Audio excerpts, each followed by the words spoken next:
Good evening and happy Friday. Welcome to the Chris Salcedo Show here on Newsmax TV. The American people are the last priority of the Harris-Biden administration and their socialist Democrats.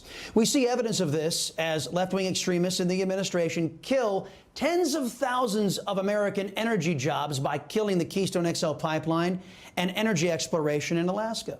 These same socialists who control Washington then add insult to injury when they greenlight a Russian pipeline by lifting sanctions on Russians.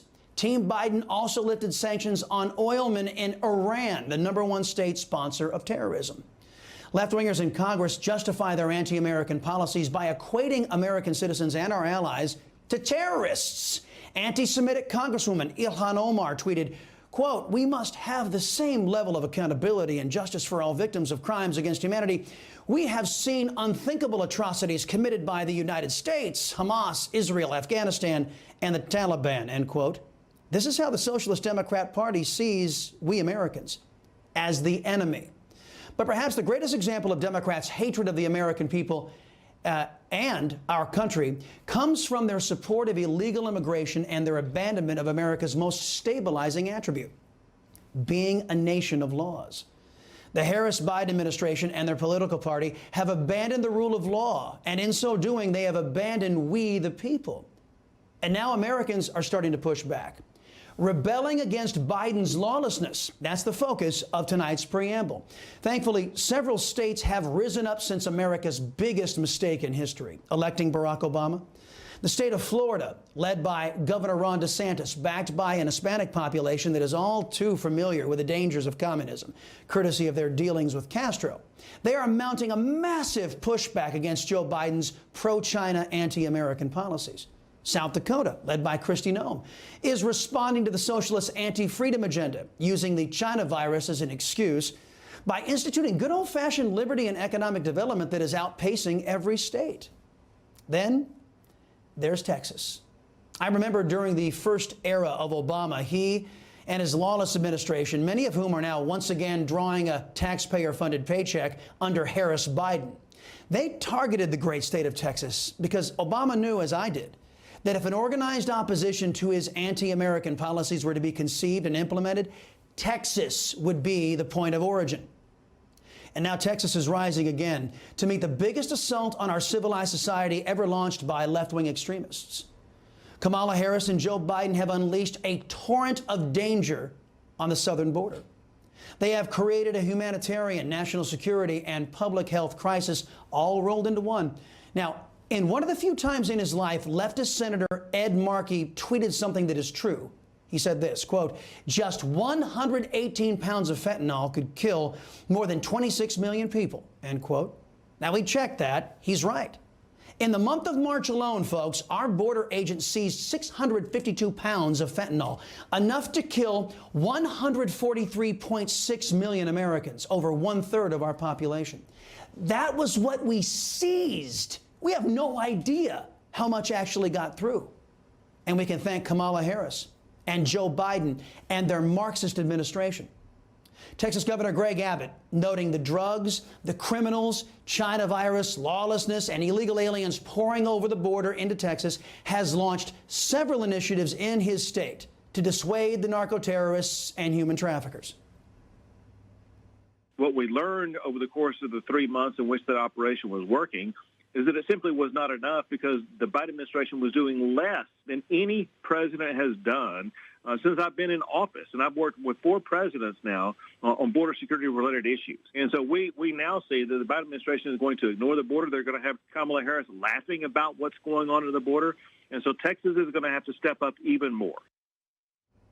On my radio show today, the governor told Texas, the country, and the world what he would do to protect America after it's become clear that Harris and Biden will not.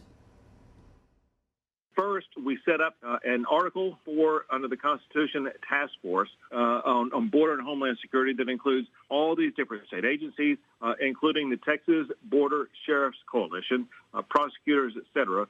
Second, announcing working with that group, we're going to be focused on making arrests of people coming across the border. We also understand that we will not slow this process unless we build border barriers. Okay. Building border barriers. Say that 3 times fast. But notice he didn't say barrier, as in one wall. He's talking about multiple barriers at the southern border. One's going to be one on the immediate border, the river's edge. And part of this will be on state land. Part of it will be on private property land. So last night I met with hundreds of private property owners who have land on the border, and I asked, who would be willing to have this done? And I asked for a show of hands, and there were too many hands for me to be able to count about people who wanted to have this done. And then on top of that, I announced that this coming week I will be announcing the Texas plan to build the border wall.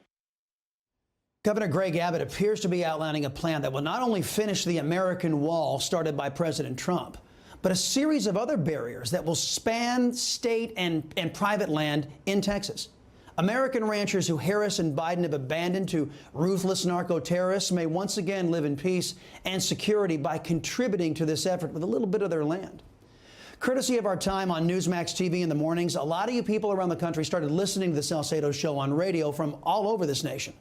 When I told them that the Texas governor was going to finish the wall in Texas, many wanted to know what they could do to help. I remember when American citizens launched a similar effort when President Trump was first in office. Then Speaker of the House Paul Ryan did his best to throw cold water on the idea of private citizens raising money to fund construction of a border barrier. Well, we would learn later that Ryan was doing the bidding of corrupt moneyed interests in the United States who have been paying off our politicians for decades in an effort to keep illegal immigration and all the harm that goes with it going. If you need an example of this, just look at the pages of the Wall Street Journal. Their voices are just as loud as socialists when it comes to promoting illegal immigration, regardless of the death, destruction, and chaos that it causes. But I promised my listeners I would ask if Texas would accept donations into Texas from all over the country to help defray the costs of the border wall construction in Texas. Here's what Governor Abbott said. The short answer is yes, but there's multiple steps we have to go through in the planning stage to formally roll this out. And I knew that once we announced this, the floodgates would be open to people across the United States who wanted to provide funding for this. And so we are in the process of setting up a state account that can receive money for purposes of putting it toward building the wall.